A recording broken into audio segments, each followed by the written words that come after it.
Welcome to spot news. నేను మీ Teja. Social మీడియాలో 2 రోజుల నుంచి ఒక వీడియో వైరల్ అవుతుంది. అదేంటంటే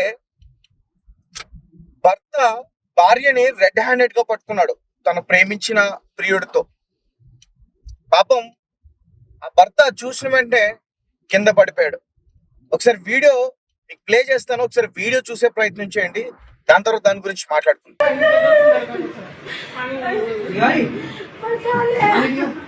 चलो आप भी रिश्ते बने रहे, चलो ठीक है बताओ।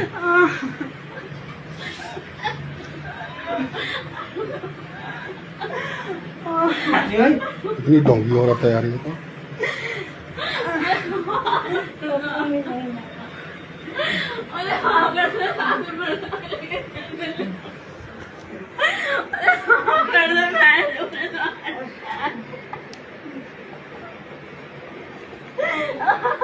ये तो भगवान बन के आ गए, थाने में कोई सुनवाई नहीं थी हमारी। बहुत मारा मेरे लड़के को उसने। नवीन मतलब भैया की हालत ये बहुत हमारा ये वो बुला के ला मार के गई है भैया के संग। भैया आजा आजा भैया नहीं कहानी भाई में ना है। लड़का सदमे में जा रहा है।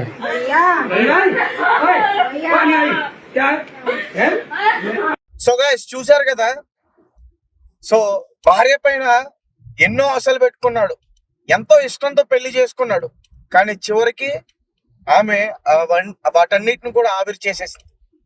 కొత్త ఏం కాదులే, ఇప్పుడు ఇదంతా కూడా ఒక ట్రెండ్ గా మారిపోయింది. భర్తను మోసం చేసి చంపేయడం, పిరియుడితో పారిపోవటం, పిరియుడితో కలిసి భర్తను చంపేయటం, లేదంటే పిల్లల్ని కూడా చంపేసుకోవటం, ఆ డ్రమ్ముల్లోనూ పరుపుల్లోనూ ఇంటి కింద సిమెంట్ వేసి పూర్తి చేయడం, కుక్కర్లో పెట్టి ఉడికించడం. భార్యలే చాలా మంది ఇలా భర్తల పైన దారుణాలకి పాల్పడి వాళ్ళని హతమార్చి చంపేస్తున్న ఘటనలన్నీ కూడా మన దేశంలో చాలా ఎక్కువైపోతున్నాయి. సో అటువంటిదే ఈ ఘటన కూడా.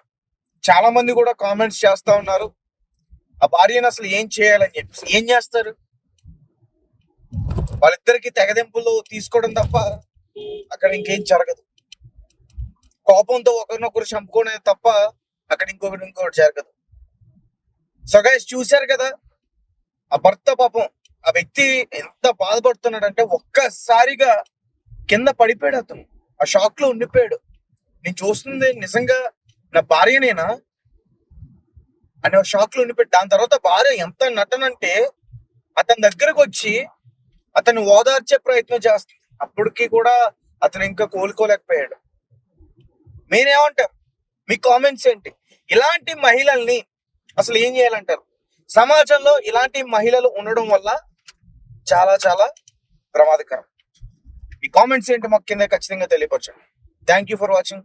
Thank you so much.